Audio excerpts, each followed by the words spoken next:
Hi, thank you for watching Digging to China. I'm Dong Shang.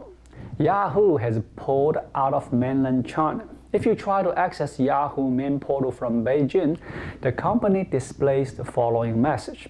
As of November 1st, 2021, Yahoo's suite of services will no longer be accessible from mainland China. This will not affect Yahoo products and services in other global locations. This message is displayed in English, traditional Chinese, and simplified Chinese, and it does not provide details on why the decision was made. The text provides links to its Yahoo Mail Services, AOL, and Privacy Control Panel. These links are still accessible from mainland China without a VPN.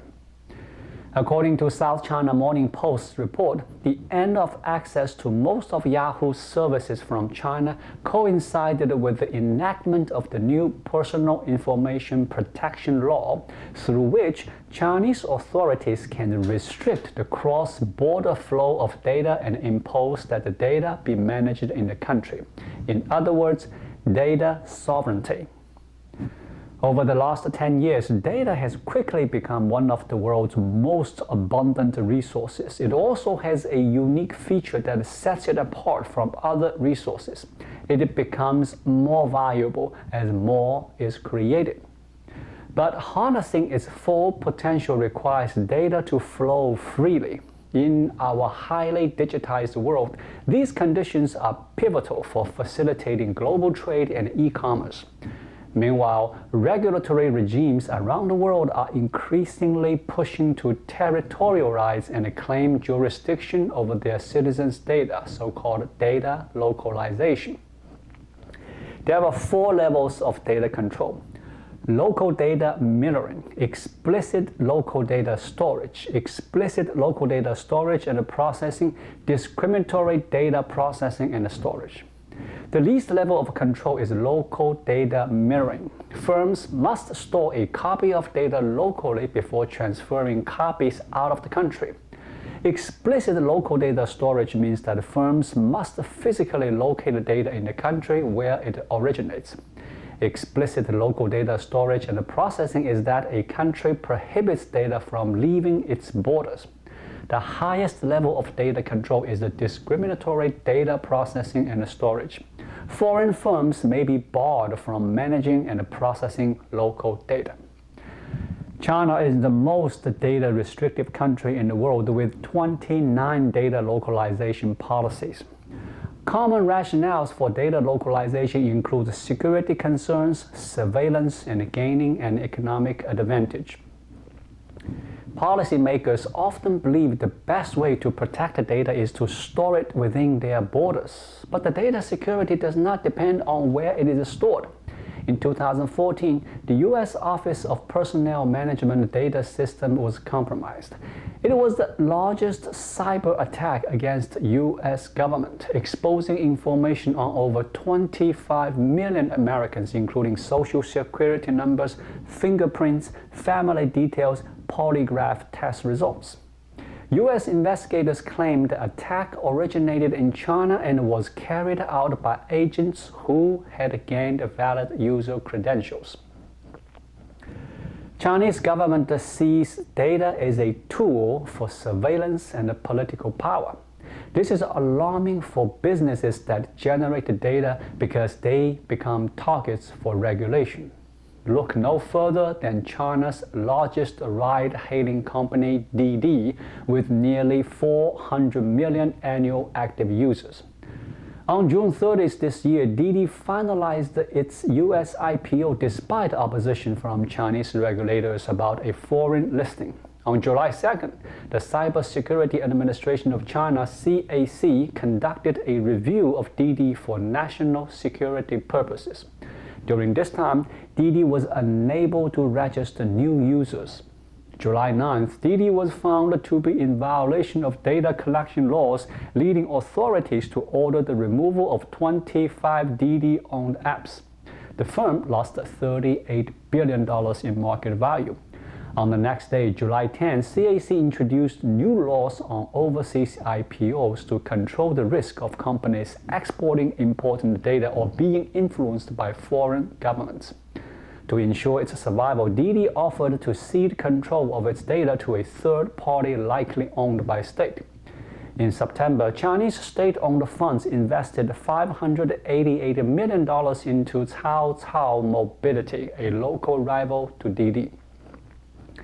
5G networks are expected to bring an unprecedented level of connectedness. This means more data will be generated by individuals, business, and governments. There is an obvious economic benefit that China would enjoy if it allows free trans-border flow of data. China is home to more than 700 million internet users, leading tech manufacturing companies and growing tech giants like Alibaba, Baidu, and Tencent. As China's home-breed tech companies are preparing to enter the global market, restrictions on free trans-border data flows are likely to disrupt their global operations and make them less competitive. On the other hand, the liberalization of data flows would also lead to less control of national economy. The economy in China constantly operates on the edge of market failure, trying to balance market competition with political hegemony. The government's ability to intervene and adjust the economic course is essential in keeping this balance. In the face of increasing digitization of the economy, loosening up the control would also mean less ability to investigate and understand when and where the intervention is needed. And there is political implications. CCP wants to control every aspect of Chinese people's lives. The government uses advanced AI technologies to monitor, track, and assess via a social credit system the behavior of citizens. The internet and unregulated flow of data has empowered citizens around the world, giving them freedom of speech and access to information which, in the eyes of the government, endanger the political and social stability of the country. In contrast, restricting data flows allows the government to centralize its surveillance. Of course, data regulation is not limited in China, but there is a difference. In the EU, citizens and their rights are at the center of data regulation debates. In the US, despite the market-based regulation of data protection, citizens still participate through their feedback, being able to punish companies that fail to protect personal data of customers. States such as California and New York already consider state-level regulations of data.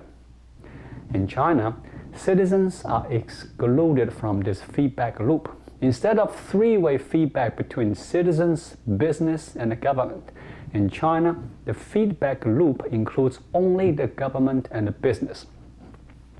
The government treats data as a matter of extraction and monopolization rather than a privacy-related matter.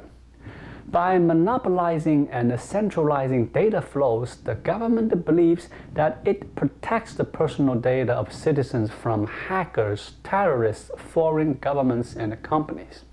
At the same time, these strategies allow the government to prevent their tech champions from becoming too powerful and influential, as that, in the long term, may present a threat to the communist rule. And that may be the driving force behind China's data restriction rules.